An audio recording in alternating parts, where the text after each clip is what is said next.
time is it? It's unboxing time! Yeah! Woo-hoo!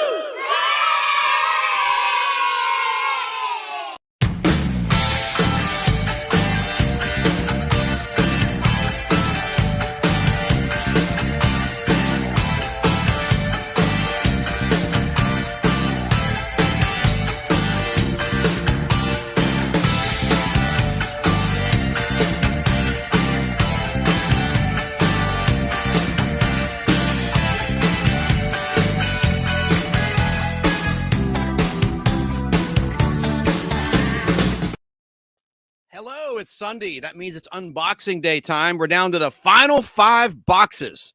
And I have 2 guests today. Let's not waste any more time. Let's bring them on stage now.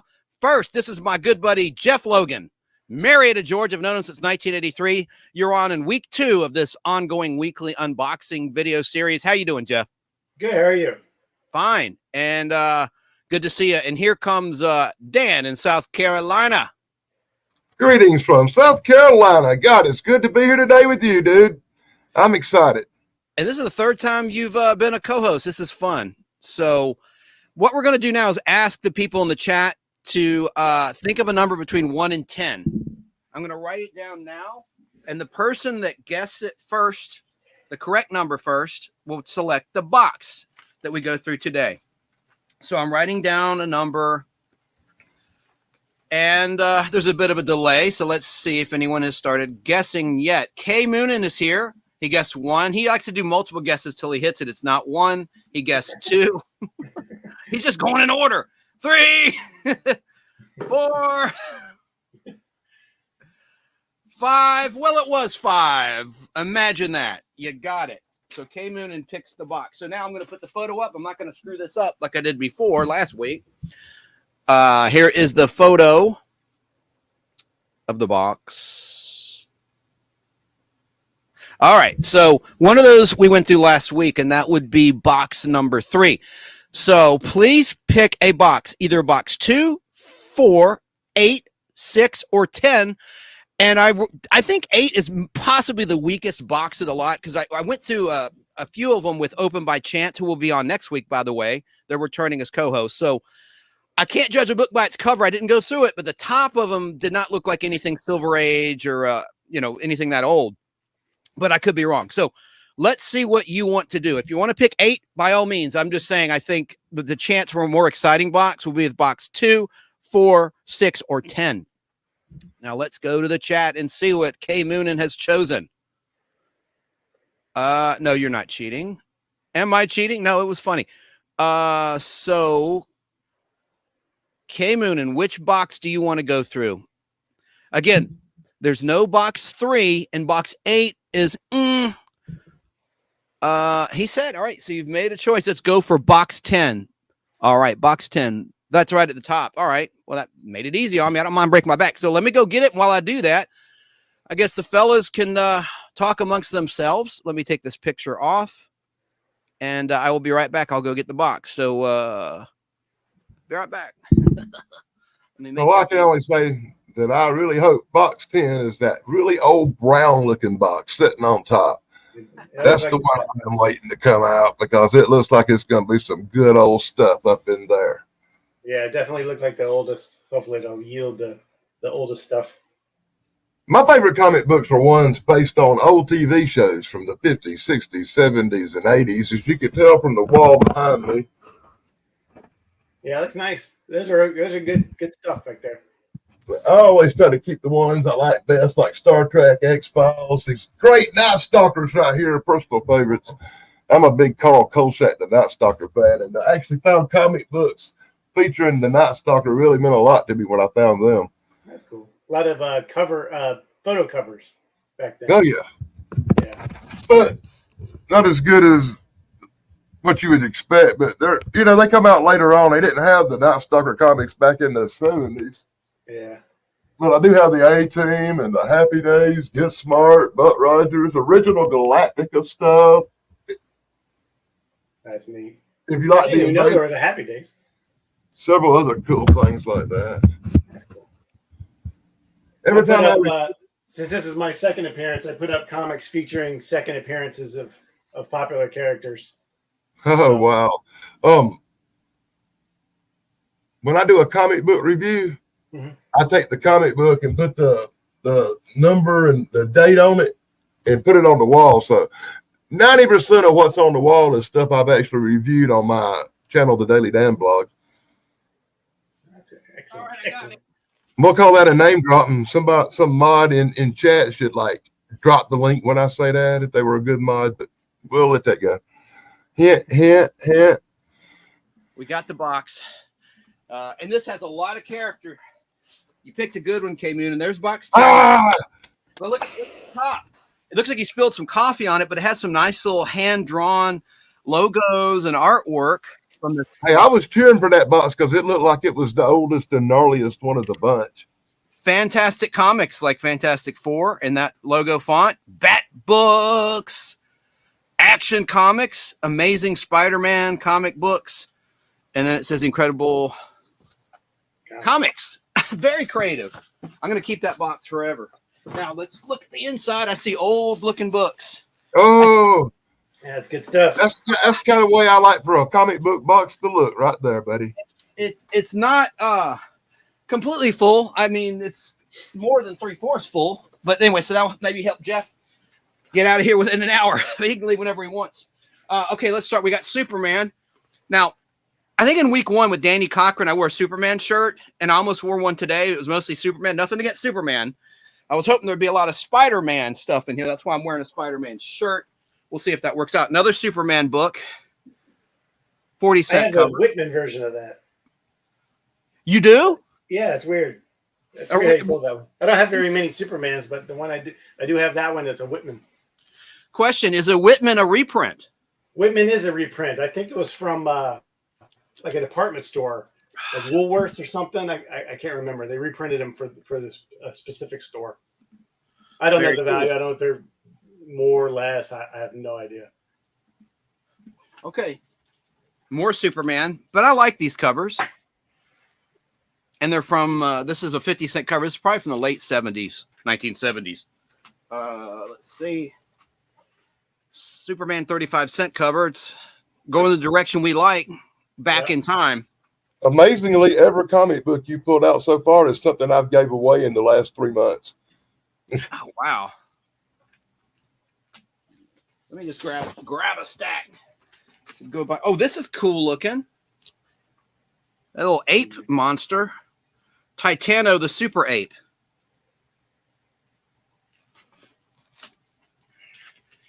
The Parasite versus Superman. This supposed to be a Parasite was in one Superman. of those Marvel crossovers. Yeah. I Yes. can't remember which one. Yes, he was in this one. He was in good memory. Oh man, it's right here. Superman and Spider-Man. There's Parasite with Dr. Doom. Yep. Absolutely correct. It's a Treasury edition, oversized edition there. Okay, so this is a nice cover. Wow. That's cool. In seconds, the kryptonite implanted in my body will kill me. But before I die, I'm taking you with me.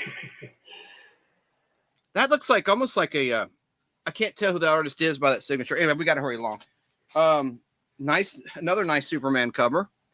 I hope Superman homepage is out there watching this. This will be a good one for their website. Silver Surfer 24, Volume 2. Here's a cool Catwoman cover. Jeff, this is where I need your expertise. World's Finest. I always like a good Catwoman cover. I don't know about that one. That's cool, though. I need to investigate that. Okay. Superman.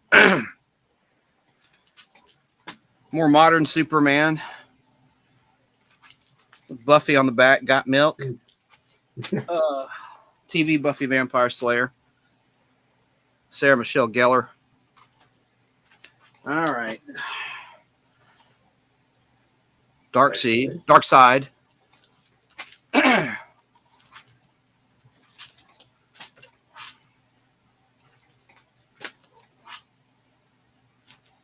little bent. Little bit, indeed. Good Yeah. eye. I'm rescuing these books, Yeah. putting them in new bags and boards, one at a time. That's interesting. That costume. Oh. I think that was when he came back after he died. Remember he died? It was a huge. 1992. Death of Yeah. Superman. They even did a Saturday Night Live skit. Ooh, that's issue 30 of this series. I'm building a stack of these, and I just noticed I need to set that aside for that collection. 40 center. Yeah, to be honest, guys, I wasn't a big fan of that where they killed Superman and brought him back. I was getting like Spock flashbacks from Star Trek. Like, where'd they get that idea from? You know, we can kill him, but we can bring him back. 10 years after the Wrath of Khan, death of Spock. Yeah. In 1984, Search for Spock, they brought him back. Oh, I like anything with Supergirl on the cover. I kind of think they might have got that idea from Star Trek, if you know what I'm saying. I think that's a great observation. You're probably right. This one has a tape snag on it, or is it on the bag? Oh, good. It's just on the bag, right on his face. That's a price tag on the bag. Yep. Oh, I'm wrong. I think it is on the book. No, it's on the bag. Thank gosh. It's on the bag. It's on the bag. One thing I don't like is when there's tape on two sides, it just increases your chances of a tape snag. Yeah. I used one piece of tape. What do you use, Jeff and Danny? One piece in the middle. That's what do, I use two pieces, one on each side. But if I open a book, I fold them under, remove the book, do what I'm going to do, and when I put it back, I put new tape on it. I don't take no chances like that.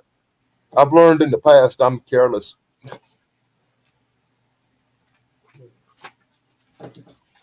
Oh, now we have a Captain America versus Submariner. I like that's the second Submariner costume from the 1970s. I prefer that costume to the Speedo Submariner costume. That's kind of a cool cover. Yeah. Oh, good. Here's issue 73 in the Superman Batman I'm trying to build. Wow, let's see here. 5 foes too many. Superman zombie cover, kind of, sort of.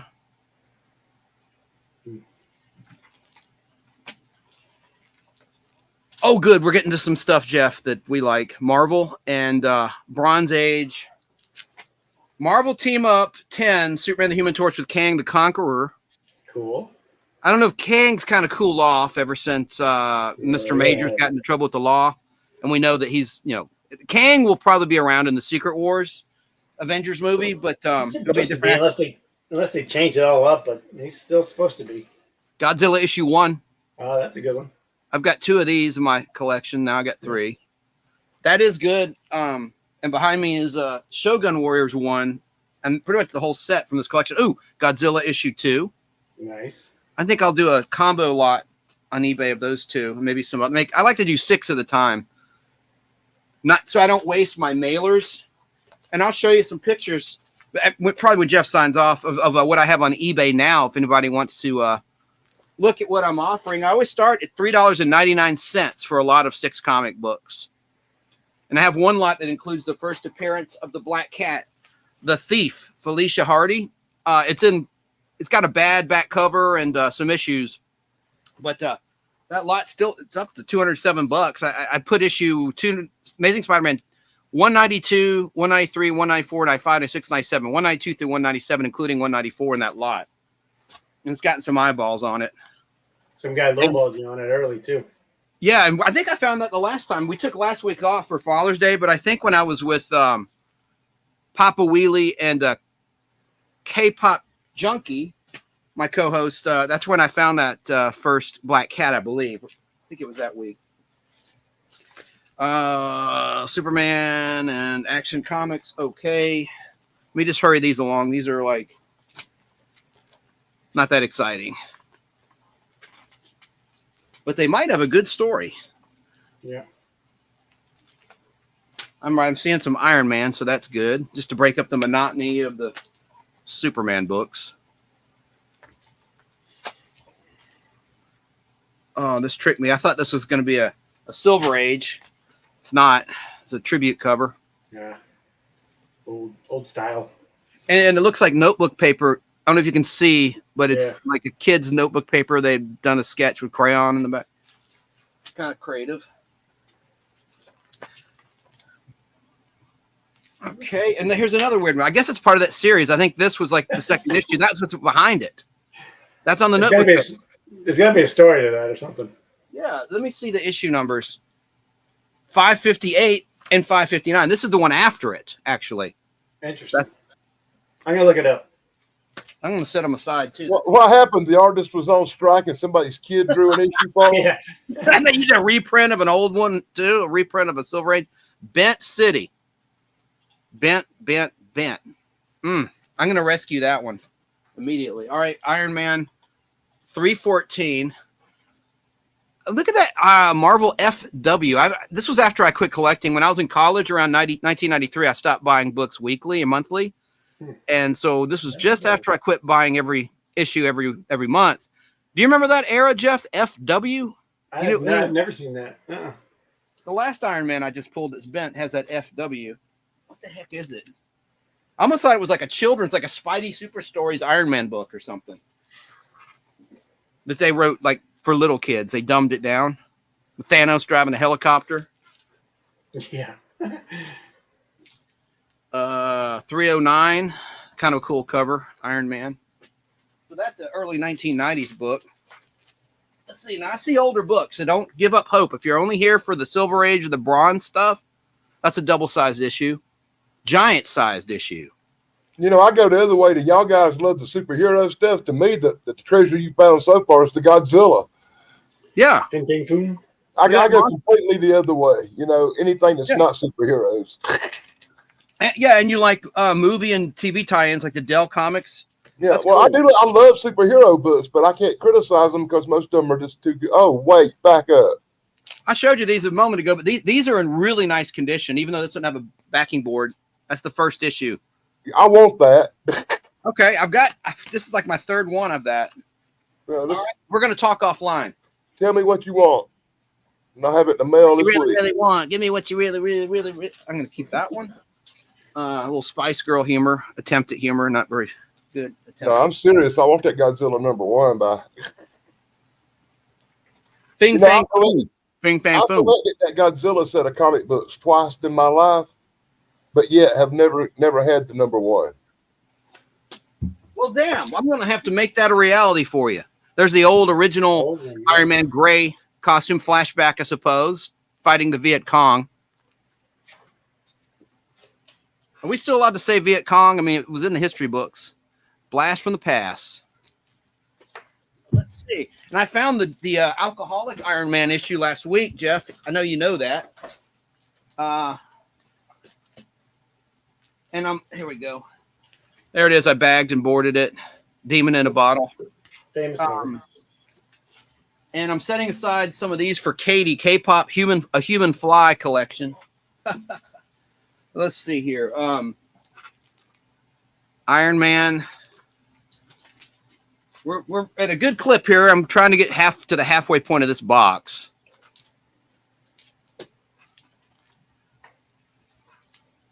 Looks like John Romita Jr. cover, possibly. I didn't know he did an Iron Man run. He did early on, actually, in the late 70s, early 80s. He did a good job on it. I thought that was like his first, I think, major Marvel title was Iron Man before he went to Spider-Man and X-Men and Daredevil in the 80s. And that's, of course, the son of John Romita Sr., the second artist to draw Spider-Man after Steve Ditko quit Marvel in 1966. John Romita Sr. first drew Spider-Man and Daredevil, actually. We evidently met him back in the days at those. That's a cool cover. Santa cover, too. Yeah. Shooting the gun. Romita. Huh? John Romita. Yeah, we met him. Senior and junior. Yeah. I went through my boxes. I found a couple that I had him sign. I don't remember it, but, you know. Were you with me when I got Walt Simonson to sign the first Beta Ray Bill Thor 337? Yeah. Remember that? I love his signature. He has that Walt with a W, and then the O is like this, and then the Z, and it's like you could not fake that. I mean, you know anything if you could forge that guy. You know why he does that? Why? He's big into dinosaurs, and if you look carefully, he looks like a dinosaur. So he makes his signature look like a dinosaur. That's cool, Jeff. I didn't know that. Thanks for sharing that, brother. That's cool. The Wrecker. That's kind of a character that never went anywhere. a villain. Oh, I'm seeing some Silver Age Daredevil. I thought this guy had already sold me some of his Daredevils. He doesn't want to say who he is, so I thought we already gotten through most of the Daredevils, but there's some Daredevil in here, like 12-cent 12-cent Daredevil coming up. Nice. It's Silver Age. Let me just pop through these quickly. I don't care what comic book it is. If it says 10 cent or 12 cent on the cover of it, I love it. I don't care if it's a love and romance. I got a love and romance with a 10-cent cover. Don't laugh. Lady Pop Hunter collects those romance books. David's wife of Open by Chance. They're at a convention in Augusta today, and I forgot to ask them. They did a live chat. I meant to ask them in chat. Is it a toy convention, a comic convention? Well, it's kind of a little thing I do once a year around about Valentine's Day. When I do comic book reviews, I usually do like a true love or a love and romance or something like that, just because it's Valentine's Day. Does this interest you? But don't worry. When I review it, I take a crap all over it. Do you like Western covers, Dan? Oh yeah, especially my two favorites that I got are like the Bonanza covers I was showing you yesterday, and I have a Wild Wild West that's like a treasure to me. This one is warped and it's got water damage. Oh, nice. Yeah. Yeah. It's man. It's a giveaway. Well, No saving that one. yeah, it's a shame. Action, and this one has water damage. That might be. Oh, hold the phone. Oh shoot! Look at the back. Water damage, scraped up, and maybe that's you gotta have some giveaways. What? You gotta have some giveaway comics. Yeah. And that's why you should always keep your comics in a plastic bag, my friends. Maybe this coffee spilled on into the box. I don't know. Witching Hour, 20 cents. Santa Claus is a skeleton cover, not in a bag or board. But that is totally cool. I have a very big collection of Witching Hour comic books. Look what it says. Oh, that's cool. Do you have a collection of Witching the whole run, you think? No, I'm working on it, but I have several of the really old ones. Oh, here it is. What I was just referring to, K Moonin says, Chance, David and LPH Lady Pop Hunter went to Joe Fest today. JOE. I don't know what that is. Is that a toy show? I should know. I sound ignorant, but I don't know. There's that.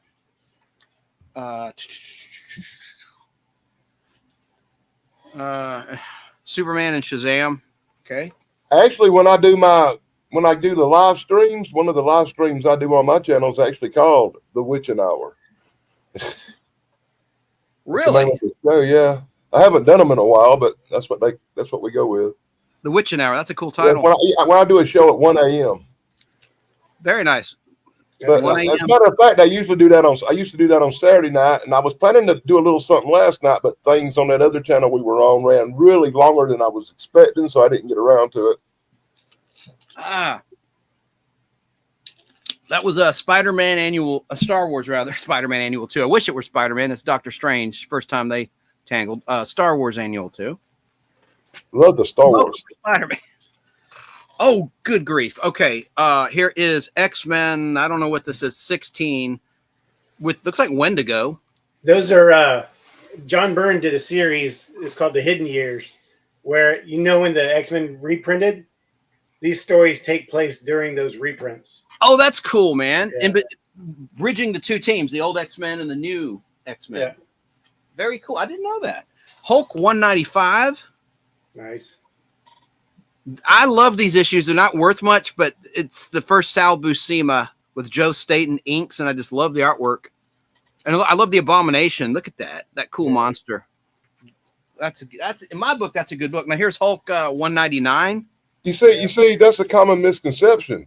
People say, "Oh, this book ain't worth much," but to a collector who's doing a set and wants a run and don't have that book, that book could be priceless to them. 200. Especially if they like a super Hulk fan. Right. That's a good point. There's Hulk 200, which was not a double-sized issue, surprisingly. I like that cover. A bit of a glare. Sorry about that. But nice shape. It says something on the back. Bad tear front cover, bad tear back cover. Let's see. Oh, no. Oh, man. I've already got it. Bad tear. Oh, yeah. At the bottom. Chunk. Yeah. Chunk. And what about not to be confused with Chunk? Oh, and it's torn here too, like several pages right there. Okay. Okay, Well, well I've seen a lot worse. I'm going to cover the trivia. I'm going to give this away today, I suppose. If anybody wants Hulk 200, it's a good read. Well, I'll figure something out. Hulk 201. These are good. Hulk 202. All right. Daredevil 19. Nice. That's in good shape, isn't it? Yeah, but the edge is a little worn, which may not Is it? translate on the camera. It's got a little wear. It's not torn up or nicked up, or it's just got some what I call foxing. It's a term I learned from one of the grading companies. There. So cool. Now we're getting somewhere. Hey, bring that one back up. Bring that one back up. Okay. What's 19. What is there? Was that a price under? Is that say 10 cents, or is it like or 10D? Oh, you're right. 10D. Yeah, it's a foreign copy. Yeah, that's weird. It's cool. Hey, it's a variant. 10D. You have a good eye, Jeff. Thank you. I didn't. It looked weird to me. When I saw it, I saw 19 and 10. I was like, what does that mean? What would D be? Not Dutch, not Marks, not what would D be? Dan in South Carolina, do you know anything about monetary around the world, money around the world? There's a 35, 12-cent Daredevil. I'm not sure about that B. I'm really not. Might be French. Okay. I'm gonna look that up. Daredevil 57, unmasked. Daredevil's unmasked. These are good ones. I've unmasked you at last, but it can't be. It just can't be. Daredevil is Matt Murdock. And it says, in the midst of life. Is that when he created his twin brother? I don't know. Oh, good. Here's some more Daredevil. 46. Bizarre storyline. 12-cent cover, Dan and Jeff. I like that one. And chat. It says, the final jest. Yeah. It has some writing on the front. A little 5 cents or something. Yeah. That'd come off if you wanted to. You really? If I got it cleaned, you think? Yeah. But no matter what, the 10 cent and the 12-cent covers are always, maybe 15 cent are always going to be my favorite. I like the older stuff. That's good. Black border. Yeah. Yep. Daredevil. I know you love those from the 1972-ish to 73 era, 71 to 73. They did the little square. Yeah, the frame covers. Yes. Frame cover. I didn't know that. Mr. Fear. All right. This is going the right way. Daredevil issue 51, really nice condition. I have all of these, so I'm going to have to list these on eBay. There's 41 of Daredevil, the death of Mike Murdock. Yeah, Mike was his brother. He created his twin brother. The death of Murdock. Really?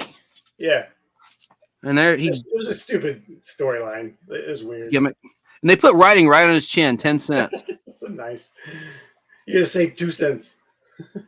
Or that could be actually a circulation mark, 10-4. That could be a date, actually. Oh, yeah, you're right. I don't know. It looks like that same kind of marker those guys would use, the circulation guys. And then there's Daredevil and the Black Widow, Daredevil issue 93. And what do you call those little squares again, Jeff? It's a frame cover. Frame cover. I've been framed. The Indestructible Man. All right. My work's cut out for me. Daredevil 109, in terms of bagging and reboarding and taking pictures. Daredevil 110. I think there's something to this book. I need to open it up for a second. I'll look at it. I don't remember, but I'll look it up. Could be, it's in beautiful shape. I mean, Jeff, if you can see how glossy it is, and there's not a mark, not a tick. It's got the Marvel value stamp in there, Bucky Barnes, so that's good. Ad for this is a cool character from Chiller. That was Dracula's daughter, Lilith. Right there. She was in Giant Size Chillers 2, I believe. Yeah, Giant Size Chillers 2. I have it. That was a cool character. It didn't really go anywhere. Dracula's daughter. But this might not be the issue. There was an ad for a key book, and it was only in a few. It probably, I guess it wasn't this one. I'm stopping. I know what you're talking about. It's right around there, though. Yeah, that's not it. It's not there. Look, that's Fantastic Four tie-in. That's kind of cool seeing Mike Murdock's Daredevil with the Thing and the Fantastic Car. You don't see that every day. That's in really good shape. Daredevil, 80. Nice condition. The Owl. Danny Cochran likes that character, I think. The Owl. All right. Good shape too. Yeah, it looks nice. Then you open it up and the back's ragged, right? You know. Let me check something. We're about halfway through this box, so I'm going to try to, and we're 31 minutes in, so let me step it up. This is a beautiful condition. Yeah, it's really good. It really picks up when you take it out and the glare and the lights. I mean, there's gloss. This is probably nicer than my copy. Oh my God. That's an awesome shape. All right, so here's back to the Hulk. Hulk issue 175. Black Bolt. Who? Black Bolt. He's one of the Inhumans. First introduced in Fantastic Four issue 46, at least on the cover. I can't remember, but there's something about Black Bolt. I don't know. Like a first appearance of maybe in that series. Fantastic Four 46. Fantastic Four. What was his first appearance in Hulk though?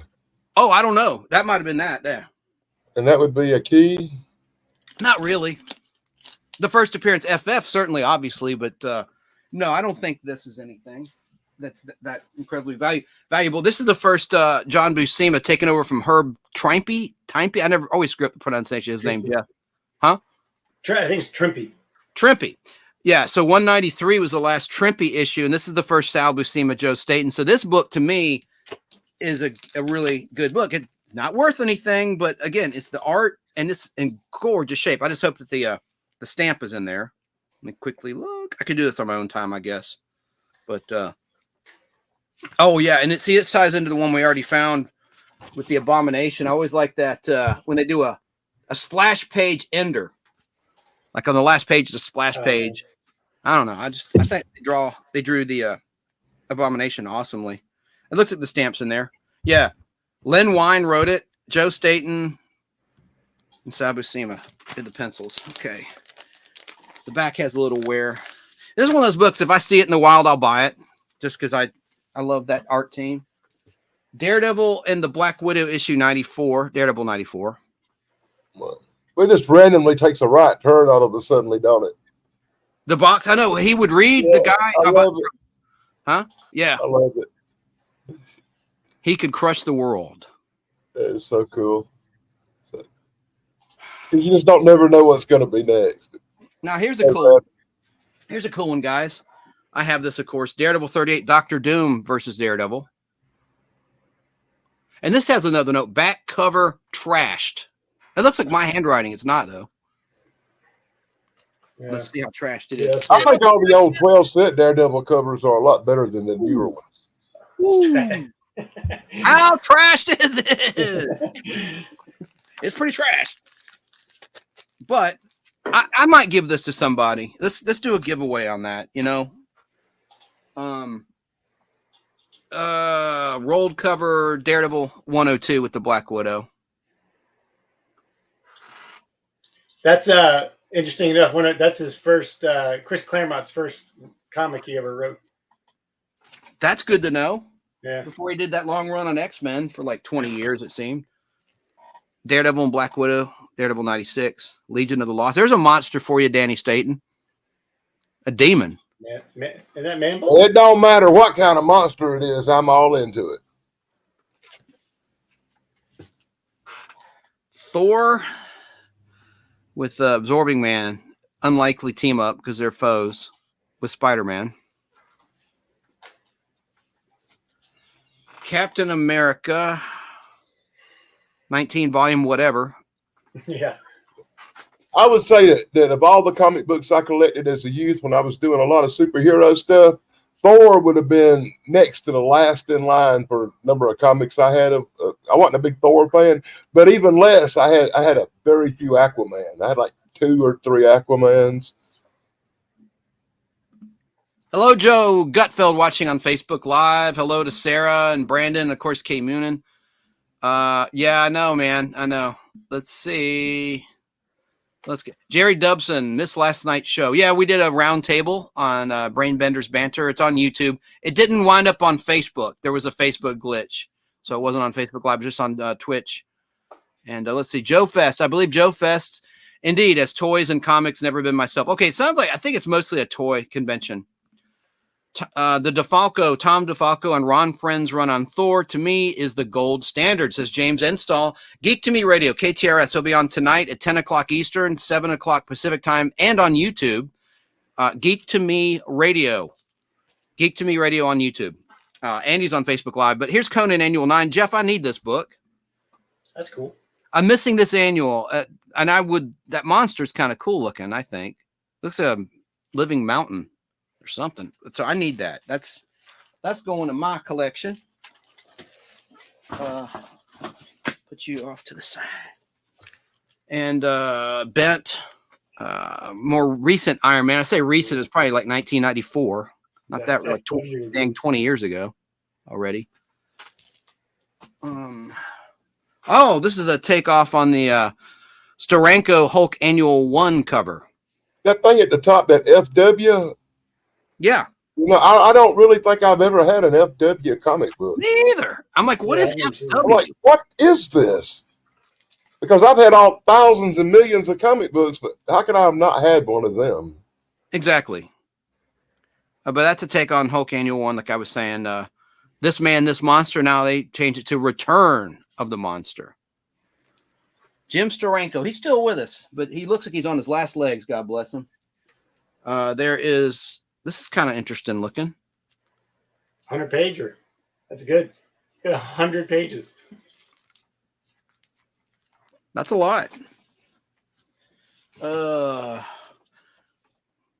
That's cool. They only made like a handful of those. Like made like 4 or 5 100-page monsters. That's good to know. Thunderbolts was one. That was one. I can't remember the others. And the problem is when you get them 100-page comics, 50 of them have commercials on them. There's where he's getting blown up by the gamma bomb. That's a very cool retelling of the origin cover. Looks like almost an Alex Ross painting type deal. Let me just quickly go through these. That's a weird one too. Yeah, I've never seen the Hulk look like that. Look at his eyes. That's creepy. I almost like make a poster of that thing. Here Lies Bruce Banner. Is that what it says? Oh, in loving memory of Bruce Banner. That's like a zombie Hulk, maybe, with those yellow eyes. All right, let me hurry along here. There's that one. There's that one. Is that Groot? No. Okay. All right. Oh, dear. I see some older books, so don't tune out. I heard Groot. Groot. I'm Groot. There's Groot. I think we're going to find the Thunderbolt issue, Jeff, in here, possibly. I've been looking for that, the first Thunderbolts. That's a good story, too. I remember that one. When I read that one, that's a good story. Oh, and it's, you know what? I'm going so quickly, and that's Absorbing Man, one of my favorite foes of the Hulk, so I'm setting her aside to read.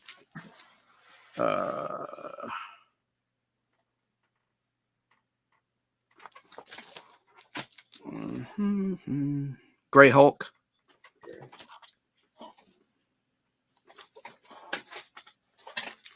Yeah, it's really sad when the back looks better than the front.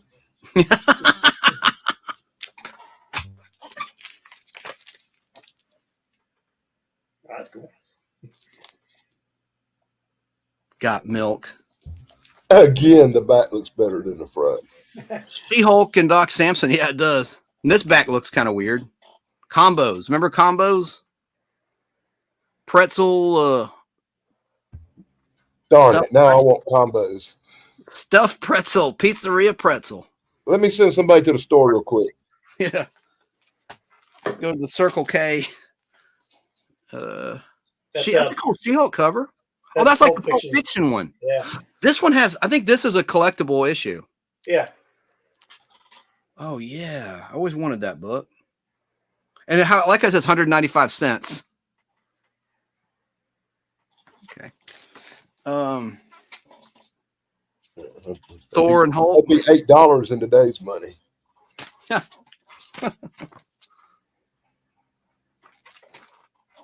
Can't tell who that is right now. Okay. Ghosts of the Future. Looks like that's General. That's not General. That's Glenn Talbot. Glenn Talbot. This is a sideways cover. Interesting. The old Hulk. It's really kind of cool though. Yeah, I think it's worthy of separating.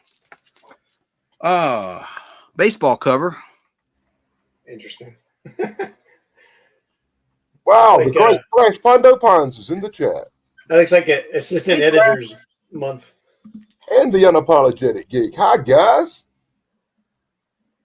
Hello. Nice to see you.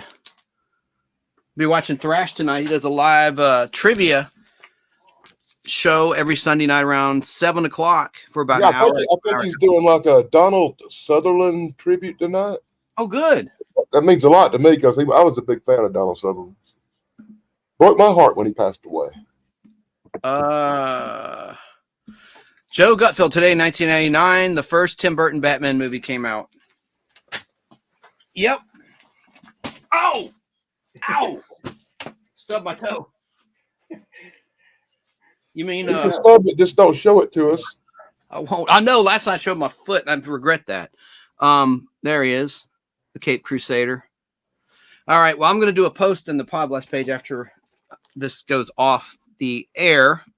That's a really good factoid. Okay. So, let me move along. Abomination again. Friend or foe?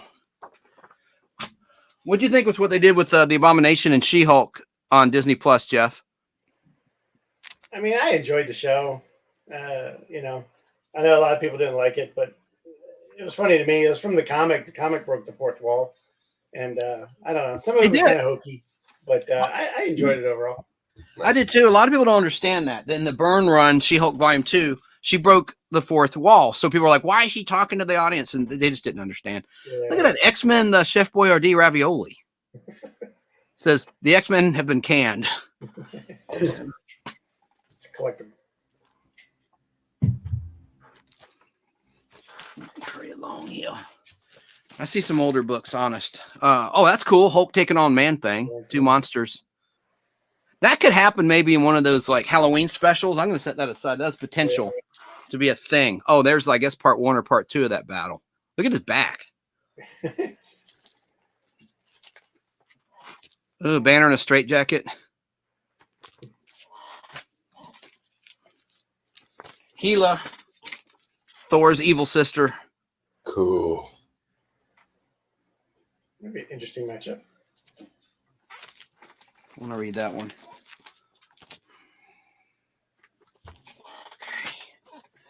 Okay. Hulk issue 393 rather. Yeah, it's a anniversary edition. Foil cover, yep. Yes, sir. Okay, Hulk. War and Pieces. Keep going. Hulk. Maybe I'll get to the Todd McFarlane run of Hulk. Man-Thing.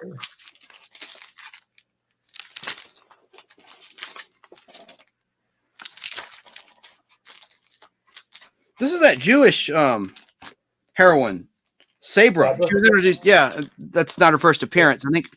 Sorry, ma'am. I have my hand on your butt. My finger. All right, there we go. So there it is. And she first, I think, appeared in Hulk issue 258. I want to say. She'll be in the next Captain America movie, by the way. Really? Well, then that could be a book down the line to keep my eye on. In terms of the value, there's that. There's Abomination. I have that one. Let me just go through these. If anyone thinks I'm lying, I'm not lying when I say I've never went through this box. You can hear when I separate these non-boarded, old bagged books. I mean, it makes a sound, you know. These have not been touched in years. Oh, here's a key cover. Yeah, nice. Minor Key. People collect it. They love that cover. That's one I'm glad I have two of now. I think mine's a newsstand too. So now I've got a newsstand and a direct. Isn't that special? There's that Gray Hulk versus the Green Hulk. Super Skrull versus the Hulk. All right. Oh, I see the first McFarlane Hulk. Let me get down to it. Oh, You know, I don't know why, but I've always preferred the newsstand copy. yeah. How do you feel about that, Jeff? Newsstands are harder to get in good grade because they're always on those wire racks and people are always flipping through them and stuff like that. So if you get a newsstand in a good grade, then that's always a plus. Thanks, Shane. I just don't think the comic book just don't look right without the little lines on the bottom. The little barcode. Oh, okay. Moona remembers the X-Men Chef Boyardee cans. That's amazing. I remember buying them for my kids. Tim Roth is awesome. Yeah, he played, of course, he was in Pulp Fiction and he was in the Incredible Hulk movie of 2009. And, of course, She-Hulk on Disney Plus as the Abomination. Here's a 4-part series. I think I'll separate these. I don't think they're huge issues by any means, but I like it when there's a 4-part little mini series within a series. And this is called Countdown. Yeah, it's a good story. I remember that one too. Isn't that Simonson? Yes. Walt Simonson artwork. Remember when there was a lady thing for a while? Yes. It did some bizarre stuff with things. All right, there's part 1 with my beloved Abomination villain.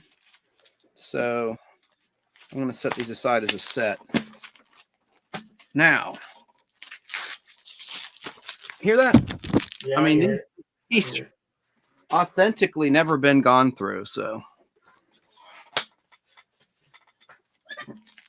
and sometimes there's 2 in a bag, like in this instance here.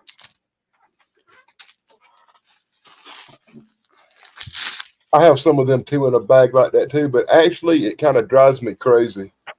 Yeah, I really don't like it. I know. First chance I get, I'm taking them all out now. And then like rebag them. I like what Shane said. Hang on a second. The Thrash says the Cape Cod soccer team was called the Crusaders. Get it? The Caped Crusader, the Cape Crusader. Hello, Shane. What did he say? He had a funny comment. Oh, yeah. Be like Hulk and smash that like button. Hulk smash. I like that.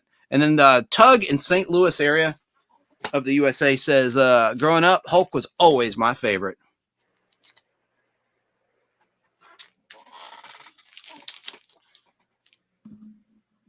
Reservoir Dogs. Yeah. Yeah, he is. Leader. Yeah, Tug. Who's going to play the leader, Jeff? I forgot his name. I mean, Italian we mentioned it a couple weeks ago. I can't remember his name. He was in Oh Brother, Where Art Thou? Because I don't know. I'll look it up later. I forgot his name though. He's a good guy though. Good actor. Thank you, producer. He's a good actor. Is he Italian by chance, or is he from another country? Spider-Man and the Hulk, always a strange team up, or certainly a strange battle, uneven battle. Tim Blake Nelson is going to play the leader. Thank you. You've seen him before. You recognize him when you see him. Okay. Got about a quarter of a box left. Is that McFarlane? Probably. I know this one is. I think this is his first. I need to get it in the bag and board this one. Yeah. Let me look. His Spider-Mans are worth more than the Hulk, I think, except for that 341 Wolverine, which I've already found in this collection. Yeah. Yeah, no, this isn't the first then. That's 345 because 341 was Wolverine with the blades, and you see Hulk in the reflection of his blades, his adamantium claws. Easy for me to say. All right, so 344, 343. That's good stuff. Maybe he had 2 341s. I doubt it. Oh crud! It wasn't 341. 340 is what it is. There's 341. And there's 342 McFarlane's. There's the leader. He did a really creepy looking leader. I've been watching these trailers for the new Wolverine and Deadpool movie, and they look like it's going to be a real blast. Got Wolverine wearing that yellow outfit from the old comics. Mm-hmm. Can't go wrong with spandex. Ooh, She-Hulk can't go wrong with spandex. There's one of the old monster Zax, the electric creature. 328, 329. I like the John Byrne run of Hulk too. I think we're about to hit those books. 333, 334, 323 with the Vision going right through the Hulk. Warning, the new Marvel Universe is coming. It was all garbage. That you skipped over it, but 330 was the first McFarlane. It's Doc Samson on the cover. This one, good to know. Well, thank you. I'm going to set it aside right now. Dollar price tag on this one. Bent. Hulk 320. I think that's the last one I got. I quit after that one. You know, actually, if you think about it, Marvel's being really brilliant. They've added this Marvel multiverse thing in now, and that gives them the ability to jump around and do any kind of story and any kind of timeline on any kind of planet, so they can basically do anything they want now without having to worry about crossing the canon lines. You're right. You're absolutely right. Here's the John Byrne run I've been showing. Yeah, they switched. Mike Mignola was doing Hulk, and Byrne was doing Alpha Flight, and they switched. Mike Mignola went to Alpha Flight, and Byrne went to Hulk. Secret Wars 2, which was a disaster. Yeah, it was. I love these John Byrne covers. That one's cool. Yeah. I don't care what they're worth. They're worth a lot to me. There's 255, so we've jumped back several years now. Wow. It's a nice shape. Thor versus Hulk. What'd you say, Jeff? Sorry, I was talking. Jumped way back there. Yeah. And this is the first, I remember, this is the first Hulk comic book you ever bought. If not the first comic book you ever bought. You told me once. Close. That's not it. It's close. Oh, I thought it was. Okay.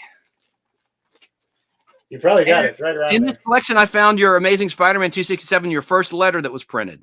Yeah. That's 267. I got it on my wall. Did you get it framed? Yes, my mom got it framed back in the day. That's cool. All right, so let's continue. Oh, this is a semi-valuable one because it's the first She-Hulk Hulk comic book appearance. Yeah.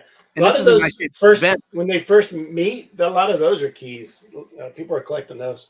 We may hit the first Rocket Raccoon in comic book form here in a sec. We'll see. And we'll check out the condition together if it's indeed in here. There's a Hulk 281, Hulk in space. I didn't like Jerry Tallock's inks. Oh my gosh. Bookends, Marietta, Georgia price tag. We know that comic shop very well, Jeff Logan, from the 80s. It's no longer there. Bookends, East Lake, South Carolina, and Marietta, Georgia. They had two locations. No, it was shopping center. Shopping center. I thought it was Danny Staton's home state. No. Wow, I don't want to change that bag. That's sentimental. That's the store we went to, right? Yes. Yes. Not to be confused with Christine's parents. Because see, like Christine's parents' comic shop was in an area it wasn't easy for me to get to on my bike. It was near Dickerson Middle School. And from where I live, you remember I live in Lake Fjord. Like it was easier to get to the other one. Right. Bookends. But we did shop there at Christine's mom and dad's shop a lot, but not every week. And then they moved it. I don't know what area. I guess near Roswell. They did? Yeah. They moved it. I don't know how long they were there. And I remember vividly in that shopping center, there was I think it was a pizzeria that had a Tron video game and a Donkey Kong video game. Coin operated. The Hulk is pardoned. This is when David, I almost said David. I did say David. I meant Bruce Banner. The intellect took over the monster for a while, where he wasn't just a raging beast. So the doctor was in charge of the monster's strength. and power. There's that. And they kind of did that in the Avengers movies, right? Yep. They actually showed that in the movies. I love the UFOs. You know that. Their return. Part 2 and then part 1 of their return of the UFOs. Those are awesome. Underrated team. Newsstand. I have the newsstand because I subscribed to them. So I have from back then, my newsstand, and I bought it at the store. I couldn't wait. That was the dumb thing, Jeff. I think you were like me. Like, didn't you subscribe to a couple comic books in the 80s? Never did. I didn't trust the condition. Right. They were just being a little like thin paper. Yeah. It wasn't protected at all. We bent a lot by the postal carrier. Oh, I think it's missing. 272. That's the second Wendigo. That's the second Rocket Raccoon. It just jumped though. Oh, he might have pulled it. He said he pulled some for sentimental reasons. I love this cover. This is in bad shape, really bad, but that's issue 269 of the Hulk. I love this issue. Not worth anything. Great story with the high evolutionary de-evolving Rick Jones and Betty Ross, and I thought that was into apes. Well, dang. There might not be. Now it's jumping around again. Let's see what we have here. These are kind of bent. Hulk 263. Let me turn up the gas. I like this one too, 262. It had 2 stories in one. This lady, this villainess, lived in a glass house. This is the return of the Absorbing Man after he was in the Avengers in the late 70s. This is from 1981. April 81. And that's a Frank Miller cover. Yeah, Frank Miller. And I love this is another book I will buy anytime I see it in the wild because I love that story. Here's Hulk 258. That's first Soviet soldiers or whatever they're called. Yes, who was in the Black Widow movie, right? Yeah. Yeah, who was he? Red Guardian? No. I don't remember his name. Adamantium. I know how to say it. I know, producer. Sorry. All right, so there's that. God, it's really getting hot in here. 253. Where's the first UFOs? 252. Yeah, that's 254. You need another one of those, right? Yeah. He's being sarcastic. I got like maybe 10 copies of that book. And a lot of them are 9.6 graded CGC editions. There's 250 with the Silver Surfer. There you go. You got one too, Jeff. I got him on the bandwagon. He got a 9.6. Oh, let me make you big. Hold that up, Jeff. Oh, okay. Hang on. Try to make it no glare. There you go. 9.6. Wow. I got 2 9.6s. I don't have a 9.8. Let's look at your background real quick. Look at that. You've got the second Scorpion on the top line. That's Amazing Spider-Man 29. What I did was, since this is my second appearance, I put a bunch of second appearances on the wall. That's so cool, dude. And then your Hulk 181 is technically the second appearance of Wolverine, even though it's the first full appearance because he's on almost every page. That's pretty clever. Yeah, I should have. And the second Dr. Octopus. Yeah, that's it's restored though, and it's like color touch on it. Wow, what does color touch mean for the layman out there that's watching? Like somebody, they wanted to improve the condition of the cover, so they took like a pen and maybe colored the tick or something on it. So I don't know. They ding it for that. They consider that's restored. That's the first Vision. Second Ultron, but first Vision. Oh, now you're right. And I got Roy Thomas to sign that one. Oh, wow. So. Dude, that's cool. Groot. You got that, I know. Oh, yeah. Yeah, after the 60s, they brought him back in that Hulk Annual 5, I think. Second Deadpool. Yeah, and that book is a $1 book, or was in bins. It's probably gone up since then. Scorpion, you said. Molten Man. Second appearance. And Lizard. I was surprised Lizard's second appearance was so late, 44. Very cool. I've got his first in issue 6. I know you do, too. Yeah. Can you hold up that Hulk 181 real quick? Oh, yeah. Let's see the grade. Nice. Very nice. This one has the Newton rings on it. I don't. You can't really tell though. Which I might get it you can see where you see his pants is kind of like it looks, you can see like there you go. You Yeah, I see see it 'em. really bad right there. I see them. Yeah, Now, can they? Are they liable to reslab that for you when that happens? they will.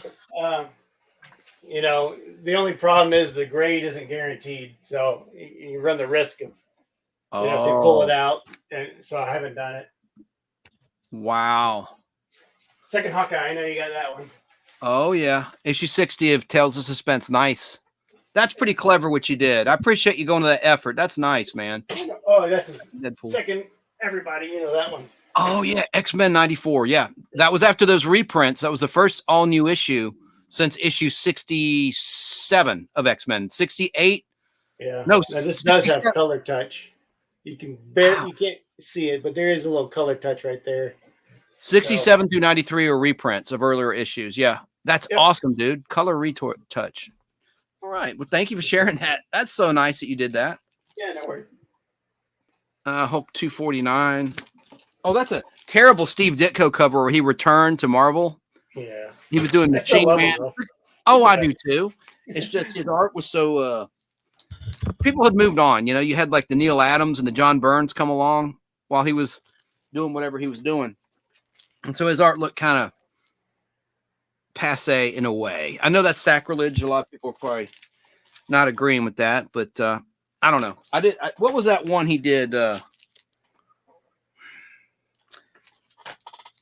was a terrible miniseries in like 1989. It'll come to my mind. It was a Steve Ditko thing.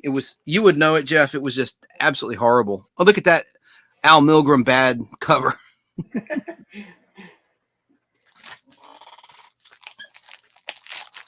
Speedball. That was it. Remember that guy Speedball? That character? Yeah.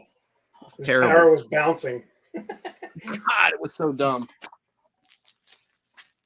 Hulk 238, as seen on TV. The CBS show was on the air at that point in time. Only got a few more, maybe 25 books, Jeff. I know you got a split. Gone over an hour. There's When a City Dies. Hulk versus Machine Man. And here's the last of what we have to go through today. Hulk versus Machine Man. It's a good box. I like this You box. think so? Yeah. I do too. Still haven't found the first Thunderbolts. Maybe that one got pulled. I don't know.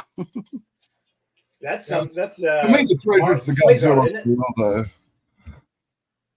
Gentlemen, what'd you say? Go ahead, both of you. I'm sorry. Dan, what did you say?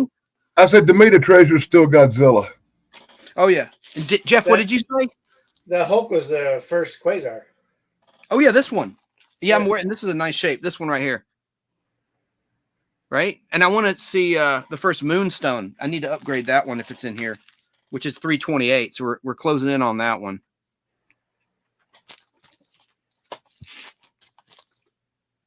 Okay, 230. Ooh, this one's so rough. This is going to be a giveaway.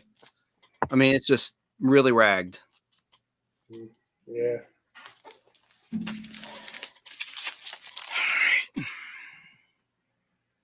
Taking on some farmers. Harvest the Fear. There she is. There's Moonstone, but that's not the first appearance. Here it is. And it looks to be in good shape. I was looking for this one. With only $1 price tag from Titan Comics in Smyrna, Georgia. That's her first appearance. Yeah. Vent, but I'm going to fix that. Do a pressing and bag and board. 227 of the Hulk. This was reprinted in one of those not Secret Origins, but those in the late 70s they had these thick, this is a nice shape, white pages, thick reprint books. And I remember this is one of the stories that was reprinted in that Incredible Hulk. Doc Samson. This is a really nice shape. Ah, nice. Keep going. I really would like to find a Hulk 180 in here. Let's see. And we got 4 boxes left to try to find that. 226 of the Hulk. 225 of the Hulk. This was made into a poster and a house ad for Marvel Comics for a while. They'd always show that. Hulk 222. Them bones, them bones. Hulk 220, Hulk 219, Good run. Hulk 217. I like that one with the Circus of the Lost Souls. Ringmaster. They're a guilty pleasure of mine. I like them. Me too. They're freaks. 216. And 215. And we've come to the end of the run of this box. 214 with another strange character, the Jack of Hearts. Playing with the Jack of Hearts. No one ain't really smart. There we go. That's it. Final thoughts? What do you, I liked it. Jeff, why don't you start? What do you think of this box? I liked it a lot. Good runs, a good, right from our era when we were collecting, some were, before of it. Good Daredevils, good Hulk. I liked it. It was good stuff. Thank you. I did too. I thought it was a nice box. What do you think, Dan? Oh, awesome box. It just seemed to have went a lot faster this week than usual for some reason. It's missing issue 218. Is that significant, that book? I don't think it is. I think it's just noting it was missing. Yeah, Hulk 218. No. It's not. I have it in my collection anyway, but as random as these boxes are, it might be in the next box. That's right. That's what I'm thinking too. There might be a continuation. Same with Amazing Spider-Man, because I saw when I did the quick flip through Amazing Spider-Man 252, the first black costume, looking for that. I want to find that. I have my collection. It's got the takeoff of the Amazing Fantasy 15 cover from 1962. They redid in 1984. Yeah. This collection is literally the Schrodinger's cat of comic books because you never know what's in the box till you open it. Right. You got that right.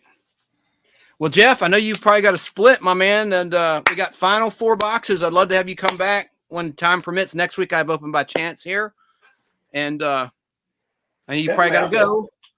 But thanks for being here, Jeff, and thanks for setting up those second appearances. That was really clever.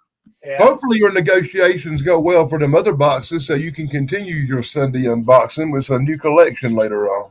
That's right. Oh, look at here. That's second Punisher. It sure is. Is that the first tarantula, Jeff? Yeah, it is the first tarantula. That's what I thought. Cool. Second Taskmaster. I've got a double cover of that book, Jeff. You did? Yep. And then I did a modern one. That's the second X-23. Oh, yeah. Wolverine's daughter. Yeah. That's it. Very That's on nice. the top row. You can't see those. Very nice. Well, thanks again for spending your day off with us, going through that stuff. And we'll catch you next time, my brother. Appreciate it. Enjoyed it. All right. Bye for now. All right, bye. Happy trails. And then there were 2. And then there were 2. So I'm not going to go a whole lot longer. I know. Is it NASCAR on today that you like to watch? Nah, man. I quit watching. I keep up with the results on the news now, but I don't really watch NASCAR no more. I went through years and years of every race. So when my favorite race car driver, Tony Stewart, decided to hang it up, I hung it up too. I said, it's been a good run, but now I can watch something else. Sarah says to Jeff, glad to see you. Look at some comments here really quickly. Did you change his shirt? I thought it was blue.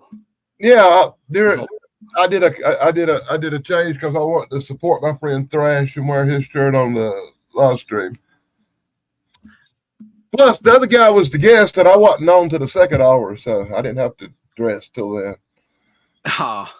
There was a nice comment. Yeah, I've got to get on there and do a post about Batman 89. That's a very significant movie. I have a box of the Topps cards sealed. There was a nice comment from Tug. Here we go.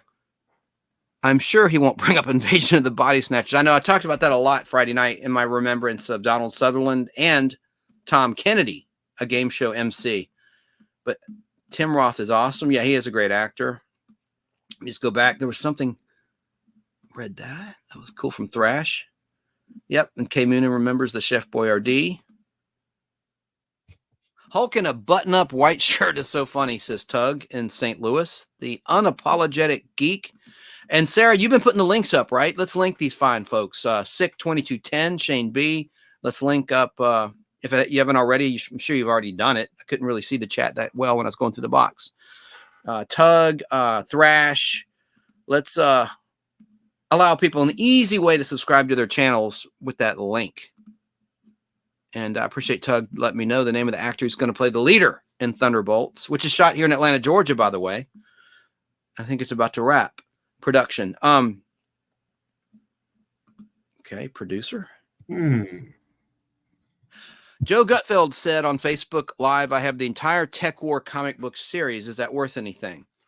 Don't know, because last time I checked, it not really, but I haven't looked at the value of that book in at least 10 years. So, and I know that series was on USA Network in 1995. That was a William Shatner show. And see, now, if you're a very big William Shatner fan, you probably consider that a must-have and would at least have a few copies of that comic book laying around. And if people's working on an entire run, they're going to be glad to pay something to get a hot copy of what they do not have. I have several of them myself, being a Shatner Star Trek fan. Yeah, I know you do. In the background, you've got, let me make you big. You have a Star Trek issue 1 up there somewhere. Yeah. That's really cool. There it is. Star Trek number 1. I got a number 6 over here too, and whatever number that is, number 53. It don't really matter what number they are as much as I like the covers. But I have almost the whole run of the original Gold Key. I'm only missing 2 or 3. That's really impressive that you have those photo covers. That just looks really cool on the wall. I really like the photo covers a lot. So I'll show you something I have going on. Go ahead. Let me take you off big. Is that what you're saying? Whatever you say. No, I'll leave you big. I really don't like being big unless I'm showing something currently. Well, you kind of are, even though you don't think you are. Your background looks amazing. I have that Space Family Robinson issue in my collection. That was later changed to Lost in Space. Plug this charger real quick. Okay, hear me. Yeah, and I can stand up. Okay. And maybe try something like this. Oh, wow. There we go. Let me take this nice comment about FW equals ForceWorks from our friend Lobo. Has a great YouTube channel. There we go. Let's see. Holy moly. Let me take this. I love these Charlie's Angels Bionic Woman crossovers. I think they're very unique. And it took me forever to find an Adam 12 comic book. Will you show the ISIS to the right? Your left, my right. Yeah, that ISIS, those ISIS These books are based on the 70s TV show that was the Shazam ISIS Hour. The old Croft shows. Yeah. Saturday morning TV. Yeah, and they're actually based on that. That TV series. It wasn't sitting right. We're talking about the Witch Hour comics. I don't know how good that's going to show up. There's a little glare, but dark on this side. It's okay. We can see it. It's a little blurry, but don't worry about it. Oh yeah, look at that wall.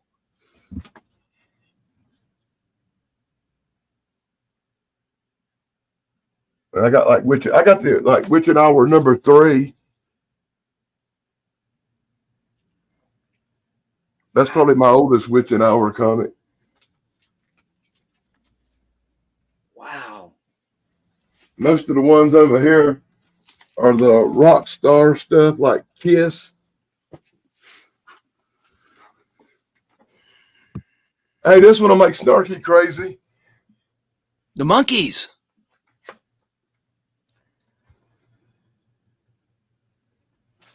Partridge Family. Yeah, I don't know if I'll be able to do this one without dropping anything. But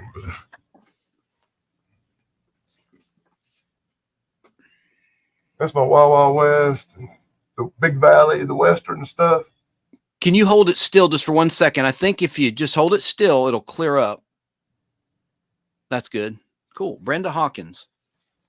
Oh, that's a shirt somebody sent me. She's a Bigfoot hunter.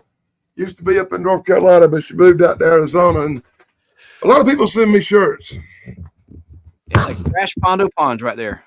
That's a nice wall you've got. I got shirts everywhere. And if people send me shirts when I do a comic book review, I usually will take their shirts and promote their channel by throwing them as a background in the comic book videos. Sarah loves your wall. She says, love your wall, Dan. I'm giving everybody a shout out too. Yeah. Harrison Ford was supposed to play Thaddeus, says Shane B. Sick 2210 Productions. Let's see. Let me go back here.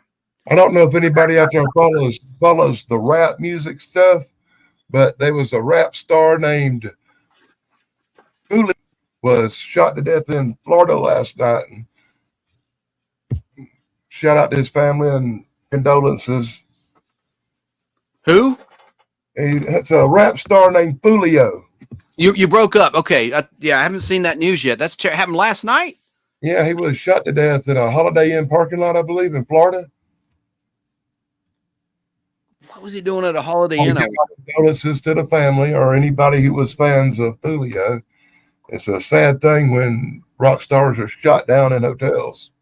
Definitely. And I mean, I wonder why he wasn't at the Ritz-Carlton, Holiday Inns. I like Holiday Inn. Don't get me wrong, but it just seems like. I'm not going to swear it was the Holiday Inn. It might have been a different hotel. It was only a 90-second news clip about it real quick. Might be a little sketchy on the details, but I know he was shot to death at a hotel, and I'm pretty sure they said Florida. Wow. But anybody can Google it and get the facts straight for themselves. I don't want to spread no misinformation. Wow. Look what Thrash said to you. That's his shirt. Because Flash Ponds saved every one of us. Flash, like Flash Gordon. Yeah, it's actually based on the Flash Gordon logo. See, Dave Sunstorm fixed that up for Thrash, and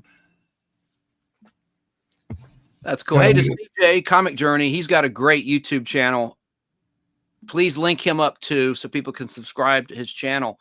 Hello, CJ. We just did the unboxing. A lot of Incredible Hulk, some Silver Age Daredevil, some modern stuff, some Superman from the 80s and late 70s. It wasn't bad. Wasn't bad. Godzilla issue 1, Godzilla issue 2, both look near mint to me. That's something that Dan, who's on the screen, is interested in. He wants me to trade him that Godzilla 1, and I'm going to do that. I'm not sure which one I've got. Hold on.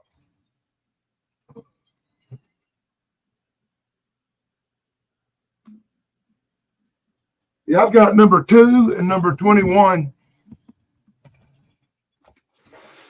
There's 24 issues total of that book. I know. I had all 24 except for I had 23 of them. I had everything except number 1 when I sold them. Man.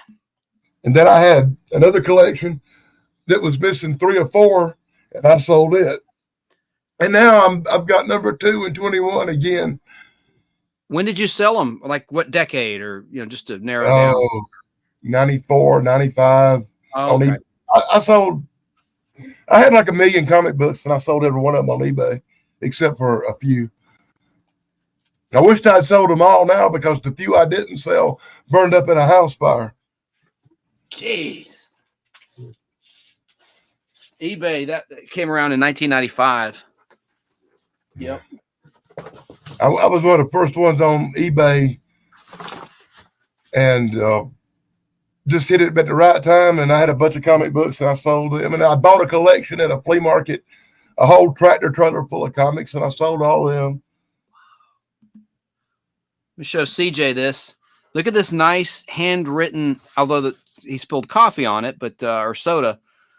Wrote Fantastic Comics, Bat Books, Action Comics, The Amazing Comic Books, and The Incredible Comics. I think that's kind of cool. The previous owner of this collection wrote that by hand. I thought that was neat. Let me take some colored pencils, and I would turn that big coffee stain into like a caricature of a creature or something. Yeah. Light it out. Yeah. All right. So what are we going to do now that you've finished the box? I think I guess I'm going to sign off. I mean, I've got things I got to do today. I do want to show some of these that I've cleaned up from this collection from previous unboxings really quickly. Just a still picture or two. Let me get to my brand here. So we're down to the final four. The final four boxes. Yeah, I put this ends today. I did this little Todd McFarlane lot of 6 issues that I put in new bags and boards. It's part of the Assassination plot. 6 issue, and that was back when they released them twice a month for a while. Marvel around 1989, summer of '89, and this was a summer series. The first one was released in May of '89, the last in August '89. So it was like a summer series. That's up. I think it's up to 20 some bucks. It's not a tremendously valuable set, but it's a set nevertheless. Now, this set's doing a little bit better currently. The first Black Cat, upper right, but the back cover has some issues, which I photographed. Have that on my eBay channel, The Nostalgic PodBlast. It's _nostalgic_PodBlast, because I couldn't do all just, they don't let you do words. You have to do underscores to link a name. So that's up. I think it's up to 207 bucks, and it's 292 through issue 192 rather. Through 197, and then this is up. This is really nice shape. The John Byrne Avengers lot. Now 180 is not Byrne. The one on the top far left, that's not a John Byrne issue, but the rest are. And 181 is a cool cover where they narrow down the team of the Avengers, and that's a George Perez cover. And one of my sources incorrectly said that George Perez did the interior art. He did not. It was John Byrne, and John Byrne did a similar shot, ensemble shot, seeing all the people that want to make the cut to be in the Avengers team. So that's kind of cool. And this was a moderate key. The bottom right one is like the origin of the Scarlet Witch and her brother Quicksilver. I like the Scarlet Witch character a lot. Yeah. And then there's my Crusher Creel character that I like, first introduced in Journey to Mystery issue 113. Back in the 60s, he was a prisoner, he was a convict. But there he is there at the bottom 2 rows. I love that storyline. And this was right after Ms. Marvel was canceled, so John Byrne kept her going in the Avengers with her second costume with that little sachet. I always like that little costume. So, any final thoughts, Dan? I'm gonna do a sweep of the chat. Well, that's 100% up to you what you want to do. I just tell everybody to be sure to check out my new channel, Project Cryptid, if you're into the cryptids of the world like Bigfoot, Loch Ness Monster, and other real monsters. Maybe somebody will be nice enough to drop a link in the chat for that channel. I'm trying to get it up. Yes, let me do that for you. Hang on a second. Now, thank you. I'm sure one of the mods will take care of it. If Sarah's in there, she's probably on that like white on rice. I saw her ask someone to do it. Her phone might be burning up or something. K Moonin says, amazing job cleaning up those comics. Nice to hear you've been able to sell a few and make some of the money back that you spent on the whole lot. Yes, indeed. Like the first one I listed, I think was that Hulk 340 Wolverine versus Hulk, where you see the Hulk in his adamantium blades, and I think it went for 122 bucks just for that one. I'll tell you what we can do real quick for a few minutes if you want to kill about 10 minutes. Okay. I'll grab a comic book box at random, pull out random comic books, and test your knowledge of comics and see what you think about them, or if you've heard of them or whatever. Okay, that sounds great. We'll call it quiz chance. And I'm going to pick a box at random, so I don't know what I'm grabbing here. I'm going to fail because you got a lot of things that are not in my my knowledge center. I almost feel like I might regret this here in a minute. I'm going to make you solo here. Oh, yeah, I'm definitely going to regret this. Thank you, K Moon. He says, very fun live stream. Catch you all next Sunday. Have a wonderful week, everybody. Same to you. Same to you. And Open by Chance will be here next week. Great channel. Open by Chance. Someone please link them up. They'll be the guest next Sunday. Hang on one moment there, Dan. Let me just, there you go. Let me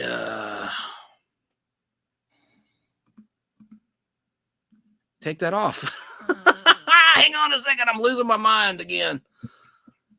Yeah, I'm gonna so regret this comic book. No, you're not. Let me we got the final 4 boxes next time. Final 4, and we'll see what we can discover together. There's some more I cleaned up from this set. All right, so now you have the floor, sir. And what you got? Oh my gosh. Okay, we're gonna start out with probably some bad comics. Okay, and here you go. Ooh. Remember me talking about Valentine comics? If K-pop is out there, they're probably traveling back from the Joe convention, but she loves those romance books. Hollywood romance. It's got movie star stories of love and romance, like Marilyn Monroe. Spoiler, that does not end well. See ya, Lobo. So what was the trivia question on that? Or are you just showing? I like these romance covers. Oh, well, that was just when it was on top. I ain't really got no trivia questions. It's more if you want to comment or let me know if you've ever seen it. Hey, here's a Robin Hood from the 70s. It's a mini comic book. It comes with 3D glasses, and when you open it up, it comes alive in your face. I've never heard of it or seen it. Yeah, but it's way smaller than a normal comic book. If you see the comparison size, it's like a mini comic. And now for what has to be my top 5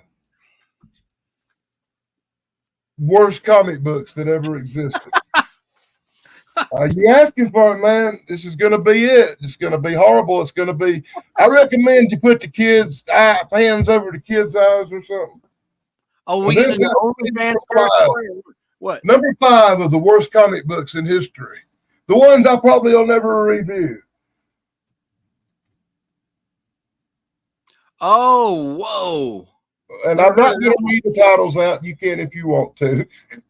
Oh, it just says Michelle Obama year 1. What can you hold? What is at the very top? Oh, female force. Okay. All right. I told you worst comic books in history.